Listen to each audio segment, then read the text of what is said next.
सत्संग भी आएंगे, सेवा भी करेंगे, खुद को कहने को हम कहेंगे भी कि हम मिशन से जुड़े हैं, पर अगर मेरा जीवन इन शिक्षाओं से विपरीत है तो मैं किसी को जोड़ने का नहीं बल्कि तोड़ने का ही सिर्फ और सिर्फ कारण बन सकता हूं। क्योंकि जो ज्यादा दावे करते हैं नजर भी सबसे ज्यादा उन पर रहती है। जो ज्यादा आगे दिखते हैं कि वाह महीने में 30 बारी सत्संग जाता है,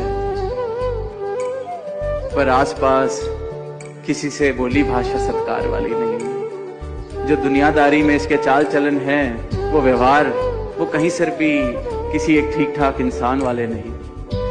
तो ये इस वर्ष में आत्म मंथन किया जाए कि हम आ रहे हैं, बैठ रहे हैं, सुन रहे हैं, परमात्मा को जानने का दावा कर रहे हैं, प्रभु से प्रेम करने का दावा कर रहे हैं, तो फिर क्या प्रभु के बंदों से भी वही प्रेम मेरे जीवन में उतरा है कि नहीं? ये सतगुरु की शिक्षाएं सिर्फ संगत में कहीं अगर बोलने का मौका मिले, कहीं स्टेज पर ड्यूटी लगे, कहीं स्पीच की ड्यूटी लगे, वहां कहने सुनने तक, सुनने सुनाने तक सीमित ये यात्रा, ये जीवन ना रह जाए। क्योंकि जीवन वही मुबारक है जिसमें ये भक्ति की महक, ये सत्य का वास, ये परमात्मा का वास अगर हो जाए।